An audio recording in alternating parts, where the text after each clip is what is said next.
সুপ্রিয় শিক্ষার্থীবৃন্দ, আসসালামু আলাইকুম। ব্রাহ্মণবাড়িয়া সরকারি কলেজের উচ্চ মাধ্যমিক শ্রেণীর বিজ্ঞান শাখার ছাত্রছাত্রীদেরকে আজকের স্মৃতিবিদ্যা ক্লাসে স্বাগত জানাচ্ছি। আমি মোহাম্মদ কামাল হোসেন, সহকারী অধ্যাপক। এর আগের দুইটি স্মৃতিবিদ্যা ক্লাসে আমি বলের সামুদ্রিক সূত্র এবং এই সূত্র প্রতিপাদন করে পরস্পর আলফা গুণে ক্রিয়াশীল দুইটি বলের লব্ধির মান এবং দিক নির্ণয়ের সূত্র প্রতিপাদন করেছিলাম এবং সেই সূত্রকে ব্যবহার করে একটি গাণিতিক সমস্যার সমাধান করেছিলাম। আগের দুইটি ক্লাসের ধারাবাহিকতায় আজকের এই তৃতীয় ক্লাসে আমি তোমাদেরকে খাতা এবং কলম নিয়ে প্রস্তুত হওয়ার জন্য অনুরোধ করছি। আমরা সবাই খাতা এবং কলম নিয়ে প্রস্তুত হও। আজকে আমরা আরও কিছু গাণিতিক সমস্যার সমাধান নিয়ে আলোচনা করব। প্রথমেই আমি যে সমস্যাটি সমাধান করব সেই সমস্যাটি তোমরা একটু দেখে নাও। আজকে আমাদের প্রথম যে সমস্যাটা সেটা হচ্ছে কোনো বিন্দুতে ক্রিয়ারত দুইটি বলের বৃহত্তম ও ক্ষুদ্রতম লব্ধির মান যথাক্রমে এফ এবং জি। প্রমাণ করতে হবে বল দ্বয়ের মধ্যবর্তী কোণ আলফা হলে তাদের লব্ধির মান হবে square root of F square cos square alpha by 2 plus G square sine square alpha by 2। আমি প্রশ্নটা আবারও বলতেছি।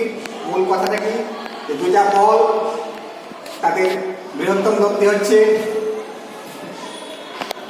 এফ এবং ক্ষুদ্রতম লব্ধি হচ্ছে জি। এখন বল দুটার মধ্যবর্তী কোণ যদি আলফা হয়, আমাদের দেখাইতে হবে লব্ধির মানটা দাঁড়াবে square root of F square cos square alpha by 2 plus G square into sine square alpha by 2। এই হচ্ছে আমাদের আজকের সমস্যা। তোমরা একটু সমস্যাটা দ্রুত উঠিয়ে নাও সংক্ষিপ্তভাবে, অথবা তোমাদের বইও সমস্যাটা আছে, তোমরা সেখান থেকে দেখে নিতে পারো। এখন আমি সমস্যাটির সমাধানে যাব। তো সমাধান করার সুবিধাটা আমি বোর্ডটাকে দুইটা ভাগে বিভক্ত করে দিয়েছি। আমি সমাধানটা শুরু করতেছি।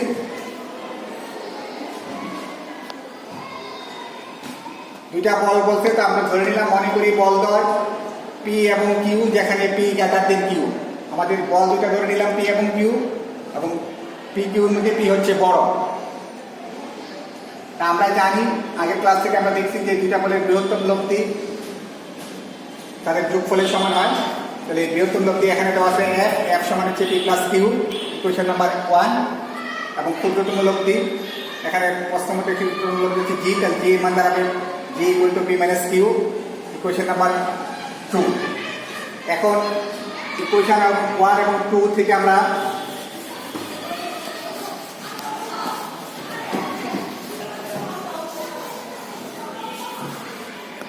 ইকুয়েশন 1 এবং 2 থেকে আমরা পাই পি সমান হচ্ছে half of F plus G এবং কিউ সমান হচ্ছে হাফ অফ এফ মাইনাস জি। কিভাবে? কারণ এখানে পি প্লাস কিউ সমান হচ্ছে এফ, পি মাইনাস কিউ সমান হচ্ছে জি। তাহলে আমরা যদি যোগ করে দেই, তাহলে 2 পির মান দাঁড়াবে এফ প্লাস জি, যেখান থেকে পি সমান দাঁড়াবে half of F F plus G. একইভাবে সমীকরণ যদি আমরা বিয়োগ করে দিই, তাহলে সেখান থেকে আমরা পাবো কিউ সমান হাফ অফ এফ মাইনাস জি। এখন প্রশ্ন ছিল যে বল দুটার অন্তর্গত কোণ যদি আলফা হয়, তাহলে লব্ধির মান নির্ণয় করবো আমরা। তাহলে আমরা জানি যে পি কিউ বলের মধ্যবর্তী কোণ যদি আলফা হয় এবং তাদের লব্ধির মান যদি আর হয়, তাহলে আর সমান হচ্ছে square root of P square plus P square plus 2 P Q cos alpha. এটা আমাদের লব্ধির সূত্র, লব্ধির মানের সূত্র। তাহলে আর সমান square root of P square plus P square plus 2 P Q cos alpha. এখন আমরা এখানে পি এর মান বের করছিলাম half of F plus G এবং কিউ এর মান ছিল half of F minus G. তাহলে মানগুলো আমরা বসাই দিচ্ছি। তাহলে পি এর মান হচ্ছে half of F plus G, তাহলে পি স্কয়ার, সেটার মান দাঁড়াবে 1/4 F plus G whole square. Q এর মান বসালে 1/4, বর্গ করে দিলে 1/4 F minus G whole square plus 2, এই 2 এবং পি এর মান হচ্ছে half of F plus G, Q এর মান হাফ এফ মাইনাস জি এবং কজ আলফা। এখন এই দুইটা থেকে আমরা যদি 1/3 এই দুইটা টার্ম থেকে যদি আমরা 1/4 কমন নিই, তাহলে এখানে থাকবে F plus G whole square plus F minus G whole square, আর এদিকে 2 এবং হাফ কাটা যাবে, তাহলে থাকবে শুধু half F plus G into F minus G, মানে এফ স্কোয়ার মানে G square, A plus B into A minus B square মানে বি স্কোয়ারের সূত্র, তাহলে এফ স্কোয়ার মানে জি স্কোয়ার কজ আলফা। আমরা এখান থেকে পরের অংশে চলে যাচ্ছি, ক্যালকুলেশন থেকে নিয়ে যদি আমরা এখানে চলে যাই, তাহলে আমাদের এই পাশে থাকলো 1/4। এখন আমাদের আছে F plus G whole square plus F minus G whole square, তার মানে F square plus G square. এখানে আমরা জানি যে A plus B whole square plus F minus B whole square, এই দুটার অনুসিদ্ধান্ত হচ্ছে সূত্র হচ্ছে A square plus B square. তাহলে সেই অনুসারে আমাদের ছিল F plus G whole square plus F minus G whole square, সেটা এই অনুসিদ্ধান্ত অনুসারে এটার মান দাঁড়াবে 1/4 2 into F square plus G square, আর এই পাশে ছিল half F square minus G square cos alpha. এখন 1/4 আর 1/4 ইন্টু 2 এখানে সরল করলে থাকবে 1/2 F square plus G square plus 1/2 F square minus G square cos alpha. এখন এই লাইন থেকে এই লাইনটা তোমরা একটু লক্ষ্য করো, এখানে যদি আমি গুণ করে দিতাম তাহলে পেতাম হাফ এফ স্কোয়ার, আর এখানে পেতাম half F square cos alpha. এই পাশে half F square half into F square, আর এখান থেকে পেতাম half F square into cos alpha. তাহলে এই দুইটা টার্ম থেকে যদি আমি হাফ এফ স্কোয়ার কমন নিই তাহলে এখানে থাকবে 1 প্লাস এই পাশে থাকবে কজ আলফা, তাহলে হাফ এফ স্কোয়ার কমন নিলে পাওয়া যাবে 1 প্লাস কজ আলফা প্লাস ঠিক পরের দিকে আমরা ছিল এখানে ছিল half G square minus half জি স্কোয়ার কজ আলফা, তাহলে হাফ জি স্কোয়ার কমন নিলে পাওয়া যাবে এই পাশে থাকবে 1 এবং দ্বিতীয় টার্মে থাকবে মাইনাস কজ আলফা। তাহলে আমরা পেলাম square root of half F square into 1 plus cos alpha plus half into G square 1 minus cos alpha. আমরা একটা সূত্র জানি যে 1 প্লাস cos 2 আলফা সমান হচ্ছে 2 cos স্কয়ার আলফা। এখানে যদি 1 প্লাস cos আলফা হয় তাহলে এটা দাঁড়াবে, আর এটাকে আমরা 2 আলফা বানাতে গেলে 1 প্লাস cos আলফাকে আমরা যদি ওই সূত্রের সাথে মিলাতে চাই তাহলে 1 plus cos 2 into alpha by 2, এখানে আলফা হচ্ছে আলফা বাই 2, তাহলে 1 প্লাস cos 2 আলফা তার মান দাঁড়াবে 2 cos স্কয়ার আলফা বাই 2। তাহলে আমরা এই ত্রিগুণমিতিক রূপান্তরের মাধ্যমে আমরা এটা লিখতে পারি half F square plus 2 into 1 plus cos alpha রূপে লেখা যাবে 2 cos স্কয়ার আলফা বাই 2। একইভাবে একই সূত্র ব্যবহার করে একই ধরনের সূত্র ব্যবহার করে 1 মাইনাস cos 2 আলফার সূত্র ব্যবহার করে এটা আসবে 1 মাইনাস cos 2 আলফা, আমরা জানি 2 sin স্কয়ার আলফা বাই 2 এখানে, তাহলে এটার মান দাঁড়াবে 2 into sin square alpha by 2। তাহলে এখন সরল করলে 2 এবং হাফ কাটা যাবে, তাহলে থাকবে f square cos square alpha by 2 plus এখানে 2 আর হাফ কাটা গিয়ে থাকবে G square sin square alpha by 2। তাহলে এটাই ছিল আমাদের প্রমাণের বিষয়। তা আমি তোমাদেরকে একটু সময় দিচ্ছি, তোমরা প্রথম থেকে আমার সমাধানটা একটু দেখে নাও এবং দ্রুত একটু উঠাই নাও। প্রথমে বৃহত্তম লব্ধি f, ক্ষুদ্রতম লব্ধি এটাকে সরল করলে আমরা p এর মান বের করতে পারি, এবং লব্ধি যদি r হয় তাহলে r এর মান আমরা জানি যে square root of p square plus p square plus 2p Q cos alpha, তারপরে আমরা p কিউ মানটা বসাই দিছি। এরপরে যে সরলটা করতে ছিল আমাদের মান দিয়ে বসাই দিয়ে আমরা সরল করেছি, সরল করে আমরা আমাদের যে প্রমাণের যে সূত্র সেখানে ত্রিগুণমিতিক রূপান্তরের মাধ্যমে এখানে চলে আসে।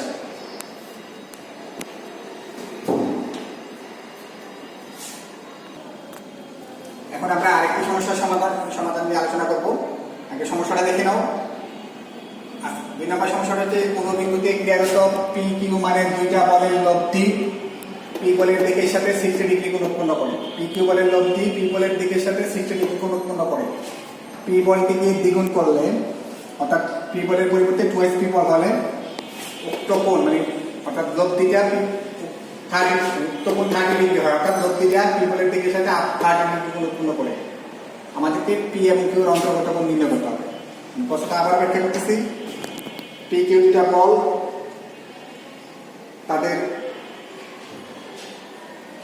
লব্ধি পি বলের দিকের সাথে 60 ডিগ্রি কোণ উৎপন্ন করে। পি বলের পরিবর্তে যদি আমরা 2x পি বল দিই সেক্ষেত্রে লব্ধিটা পি বলের সাথে 30 ডিগ্রি কোণ উৎপন্ন করবে। তাহলে আমাদেরকে পি এবং কিউর অন্তর্গত কোণ নির্ণয় করতে হবে। আমরা সমস্যাটার সমাধানটা কি দেখবো। মনে করি প্রদত্ত বলদ্বয়ের অন্তর্গত কোণ হচ্ছে আলফা, এই আলফাই আমরা নির্ণয় করবো। তো প্রথম শর্ত ছিল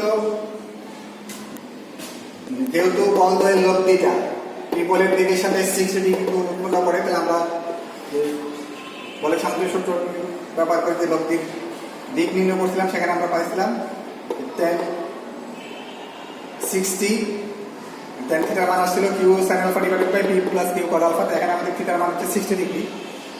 তাহলে যেহেতু বলদ্বয়ের লব্ধি পি বলের দিকের সাথে 60 ডিগ্রি কোণ উৎপন্ন করে, অতএব tan 60 সমান হচ্ছে Q sin alpha divided by P plus Q cos alpha. Question number 1। দ্বিতীয় ক্ষেত্রে যেটা শর্ত বলতে যে আবার পি বলটিকে দ্বিগুণ করলে লব্ধি পি বলের দিকের সাথে 30 ডিগ্রি কোণ উৎপন্ন করা, অর্থাৎ এখানে 60 পরিবর্তে 30 ডিগ্রি। tan 30 সমান আসবে Q sin alpha divided by P বলের পরিবর্তে ছিল 2p, তাহলে 2p plus Q cos alpha. Equation number 2। এখন আমরা ইকুয়েশন 1 কে 2 দ্বারা ভাগ করব। ইকুয়েশন 1 কে 2 দ্বারা ভাগ করলে মান পাওয়া যাবে tan 60 divided by tan 30, tan 60 divided by tan 30। ডান পাশে এটা ঠিক থাকবে এবং এটা কিন্তু উল্টাই দিয়ে সরল করলে দাঁড়াবে 2p plus Q cos alpha divided by p plus Q cos alpha. আমরা 1 নং সমীকরণকে 2 নং সমীকরণ দিয়ে ভাগ করবো। তোমরা নিজেরা ভাগ করে নিতে পারো বা দরকার হলে পুরোটা অংশ উঠাইয়া এখানে সরল করলে এটা দাঁড়াবে। এখন tan 60 মান হচ্ছে √3, tan 30 মান 1/√3, আর ডান পাশে যা আছে তাই রইল। এখন এই পাশটাকে আমরা যদি সরল করি তাহলে এটা দাঁড়াবে 3 = 2p plus Q cos alpha divided by p plus Q cos alpha. আর গুণ করে আমরা পাচ্ছি 3p plus 3q cos alpha equal to 2p plus q cos alpha. পক্ষান্তর করলে 3p মাইনাস 2p দাঁড়াবে p, আর এখানে q cos আলফা যদি ডান দিকে আমরা নিয়ে যাই তাহলে q cos alpha minus 3q cos alpha, তাহলে সরল করে ডান পাশে আসবে মাইনাস 2q cos আলফা। তাহলে আমরা পেলাম p equal to minus 2q cos alpha. এই p এর মানটা আমরা 1 নং সমীকরণটা আবার দেখো 1 নং সমীকরণটা এখানে নিয়ে বসাবো। p এর মানটা আমরা 1 নম্বর সমীকরণে বসাতে চাই। তাহলে p এর মান যদি আমরা 1 নং সমীকরণে বসাই তাহলে পাবো tan 60 ইকুয়াল টু উপরে ছিল q sin আলফা, p এর মান এখানে ছিল p, তাহলে p এর মান হচ্ছে minus 2q cos alpha plus q cos alpha. এটা সরল করলে নিচে থাকবে minus q cos alpha. tan 60 equal to q sin alpha divided by minus q cos alpha. যেহেতু q এর মান 0 নয়, তাহলে q দিয়ে লব হরকে আমরা ভাগ করে দিলে q চলে যাবে, তাহলে থাকবে sin alpha by cos alpha. আর এখানে মাইনাস ছিল মাইনাস tan আলফা, tan 60 মান আসছে মাইনাস tan আলফা, অতএব tan আলফা মান হচ্ছে মাইনাস tan 60। আমরা মাইনাস tan 60 মানে হচ্ছে tan পাই মাইনাস থিটা, tan পাই মাইনাস থিটার মান মাইনাস tan থিটা। তাহলে এখানে tan 180 মাইনাস 60 ডিগ্রি, তাহলে এটা হলো tan 120 degree. tan alpha equal to tan 120, alpha equal to 120 degree, এবং এই আলফা হচ্ছে আমাদের বলয়ের মধ্যবর্তী অ্যাঙ্গেল, অর্থাৎ বলয়ের মধ্যবর্তী কোণ হচ্ছে 120 ডিগ্রি। তোমরা প্রথম থেকে আবার একটু সমস্যাটা দ্রুত চট করে দেখে গিয়ে বুঝে নাও, আর সরলের কাজটা তোমরা নিজেরা দেখে নাও, নিজেরা সরলটা করলেই ক্যালকুলেশনটা হয়ে যাবে। এখন আমরা তৃতীয় একটি সমস্যা নিয়ে দেখবো। আমাদের আজকে 3 নম্বর সমস্যাটা হচ্ছে যে কোনো বিন্দুতে ক্রিয়ারত p এবং q মানের দুইটা বলের লব্ধি তাদের অন্তর্গত কোণকে 1/3 বিভক্ত করে। p q বলের লব্ধি তাদের অন্তর্গত কোণকে 1/3 বিভক্ত করে।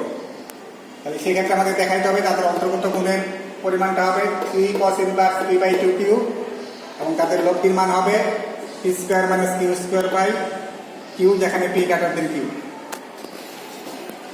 আমরা সমস্যাটা সমাধান করব।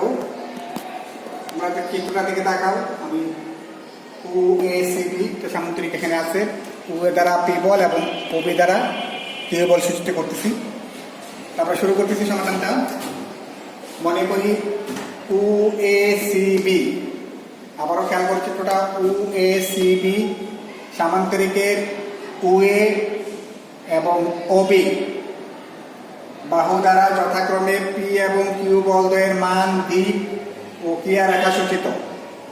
ও অর্থাৎ ও এ সি বি সামান্তরিকের ও বাহু দ্বারা পি বল এবং ও বি বাহু দ্বারা কিউ বলকে আমরা দ্বিতীয় মানে সূচিত করলাম।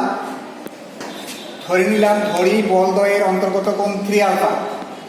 এই পি এবং কিউ বলদ্বয়ের মধ্যবর্তী কোণ অর্থাৎ এখানে এ ও বি কোণটা হচ্ছে 3 আলফা। পি এবং কিউ এর মধ্যবর্তী কোণ 3 আলফা এবং এদের লোভ দিয়ে ধরে নিলাম আর। তাহলে বলের সামান্তরিক সূত্র অনুসারে সামান্তরিকটির কর্ণ ওসি দ্বারা লোভ দিয়ে আর মান এবং দিক সূচিত হবে। তাহলে আমি আবার প্রথম থেকে আবারও করতেছি। মনে করি ও এ সি বি সামান্তরিকের ও এ এবং ও বি বাহু দ্বারা যথাক্রমে পি এবং কিউ বলদ্বয়ের মান পি ও ক্রিয়া রেখা সূচিত। ধরি বলদ্বয়ের অন্তর্গত কোণ 3 আলফা এবং এদের লব্ধি হচ্ছে আর। তাহলে বলের সামান্তরিক সূত্র অনুসারে সামান্তরিকটির কর্ণ ওসি ওসি দ্বারা লব্ধি আর এর মান দিক ও ক্রিয়া রেখা সূচিত হবে। কারণ আমরা জানি যে সামান্তরিকের দুটো সংযোজিত বাহু দ্বারা যদি দুইটা একই বিন্দুতে ক্রিয়াশীল দুইটা বলকে সূচিত করা যায় তাহলে ওই বাহুদের ছেদ বিন্দুকে কর্ণের লব্ধির মান নির্দেশ করবে বলের সামান্তরিক সূত্র অনুসারে। এখন আমরা এখানকার কোণগুলি বের করবো। তা আমরা পি এবং কিউ বলের মধ্যবর্তী কোণ ধরছিলাম 3 আলফা। শর্তে বলা আছে লব্ধি যা তাদের অন্তর্গত কোণকে 1/3 বিভক্ত করে দিচ্ছে। তাহলে 3/1 3 আলফা 3/1 হচ্ছে আলফা এবং লব্ধি সবসময় বড় বলের দিকে ঝুঁকে থাকে। তাহলে এইদিকে আলফা এইদিকে 2 আলফা। তাহলে আর এবং পি আর বল লব্ধি এবং এই পি বলের মধ্যবর্তী অ্যাঙ্গেল হচ্ছে আলফা। তাহলে এই পাশে কিউ বল এবং আর বলের মধ্যবর্তী অ্যাঙ্গেল কত দাঁড়াবেন 3 আলফা মাইনাস আলফা। তাহলে কি এবং আর এর অন্তর্গত কোণ 3 alpha minus alpha equal to 2 alpha. তাহলে আমরা পেলাম এখানে এ ও সি কোণটা হচ্ছে আলফা। এখন এ সি ও কোণটা যদি আমরা বের করতে চাই তাহলে এ সি ও কোণ 2 আলফা কি পাবেন? কারণ এই পাশের বি ও সি কোণটা হচ্ছে 2 আলফা। বি ও সি কোণ 2 আলফা যেটা হচ্ছে কিউ এবং আর বলের মধ্যবর্তী অ্যাঙ্গেল। যেহেতু ও বি এবং এসি হচ্ছে সমান্তরাল এবং ওসি হচ্ছে ছেদক তাহলে বি ও সি কোণ এই কোণটা এবং এই কোণটা একান্তর কোণ। তাহলে এই কোণটা যেহেতু 2 আলফা অতএব এসি ও কোণটা হবে 2 আলফা। তাহলে আমরা ও এস সি ত্রিভুজের মধ্যে এ ও সি কোণ পেলাম আলফা এবং এসি ও কোণ পেলাম 2 আলফা। এখন ত্রিভুজ ও এ সি চিত্রটার দিকে দেখো ও এ সি ত্রিভুজ থেকে সাইন সূত্র আমরা অ্যাপ্লাই করবো। আমরা সাইন সূত্র জানি যে প্রত্যেক বাহু তার বিপরীত কোণের সাইনের সমানুপাতিক। তাহলে ও এ বাহু তার বিপরীত কোণ হচ্ছে এসিউ। তাহলে O by sine O C A by এসিউ O by sine O C A equal to আমরা যদি এসি বাহু নিই তাহলে এসি বাই সাইন এসির বিপরীত কোণ হচ্ছে এওসি তাহলে সাইন এওসি। তাহলে ও বাই তাহলে সাইন সূত্র অনুযায়ী পাই আমরা পাই O by sine OC A equal to AC by sine AOC. O এর দ্বারা পি বল তাহলে ও এর মান হচ্ছে পি আর ওসি এর মান হচ্ছে 2 আলফা তাহলে P by sine 2 alpha. AC যেহেতু ওবি দ্বারা কিউ বল তাহলে এসি দ্বারা কিউ বল সূচিত হবে। তাহলে এসির মান কিউ আর এসি এর মান আলফা তাহলে কিউ বাই সাইন আলফা। এখন কিউ যদি এখানে নিয়ে আসি আর গুণ করে তাহলে পি বাই কিউ সমান হচ্ছে sine 2 alpha divided by sine alpha. এখন সাইন 2 আলফাকে আমরা লিখতে পারি 2 sine alpha cos alpha divided by sine alpha. তাহলে আমরা সরল করে পাবো পি বাই কিউ। এখানে সাইন আলফা কাটা গেলে থাকবে 2 কস আলফা। তো পি বাই কিউ মান হলো 2 কস আলফা যেখান থেকে আমরা কস আলফার মান রূপান্তর করতে পারি। কস আলফা সমান হচ্ছে পি বাই 2 কিউ। আলফার মান cos inverse P by 2 Q. যেহেতু আমরা বলদ্বয়ের মধ্যবর্তী কোণ আমরা ধরছিলাম 3 আলফা তাহলে 3 আলফার মান হচ্ছে 3 cos inverse P by 2q, যেটা আমাদের সমস্যার একটা অংশ। বলদের মধ্যে অন্তর্গত কোণ হচ্ছে 3 cos inverse P by 2q। বলদের অন্তর্গত কোণ 3 cos inverse P by 2q।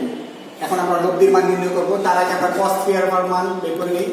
আমরা জানি যে cos 3 আলফা সমান হচ্ছে 4 cos cube alpha minus 3 cos alpha. এখানে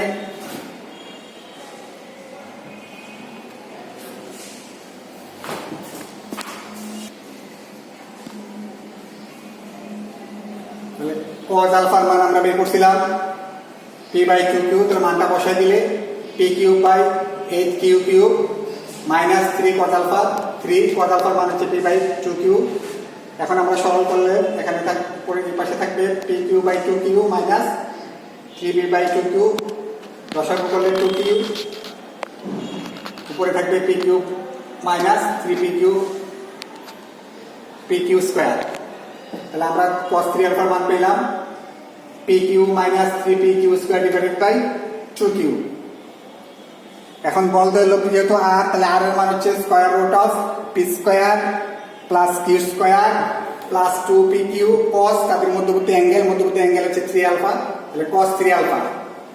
এই মানটা এখানে লাগবে বলে আমরা cos 3 আলফার মানটা এখানে আগে সরল করে নিয়ে এসেছিলাম। এখন cos 3 আলফার মান আমরা উপরে যেটা পেয়েছিলাম সেই মানটা এখানে বসাই দিলাম, cos 3 আলফার মান। এখন আমরা এখান থেকে সরল করলে q এবং 2 কাটা যাবে, q এবং q একটা q চলে যাবে, তাহলে উপরে থাকবে শুধু p দিয়ে গুণ করলে এখানে হচ্ছে p4 minus 3 p square q square divided by q square. আমি শুধু এইটুকু অংশ সরল করছি। আমরা এইটুকু অংশ সরল করলাম, এইটুকু অংশ সরল করলে আমরা এটা পেলাম। এখন সম্পূর্ণ অংশটা যখন আমরা সরল করবো, লসাগু q স্কয়ার, তাহলে আমরা পাবো p square q square plus q to the power 4 plus p to the power 4 minus 3p square q square. এখান থেকে যোগ বিয়োগ করলে পাওয়া যাবে এখানে p to the power 4 plus q to the power 4 minus এখানে হলো minus 3p square q square আর প্লাস এর p স্কয়ার q স্কয়ার মিলে থাকবে minus 2p square q square, যেটাকে আমরা সূত্র রূপান্তর করলে পাবো a মাইনাস b হোল স্কয়ারের formula p square minus q square whole square divided by q square. এখন আমরা বর্গমূল করে দিলে পরে পাবো p square minus q square divided by q, যেটা হচ্ছে আমাদের লব্ধির মান। এখন তোমরা সর্বশেষ আমরা লিখে দিবা, ওকে বল দ্বয়ের অন্তর্গত কোণ হচ্ছে 3 cos inverse p by 2q এবং তাদের লব্ধির মান হচ্ছে p square minus q square divided by q, যেখানে p গ্রেটার দেন q। আমি আবারও প্রথম থেকে দেখাচ্ছি, তোমরা একটু আবারও সমস্যাটা একটু ধরে দেখে নাও।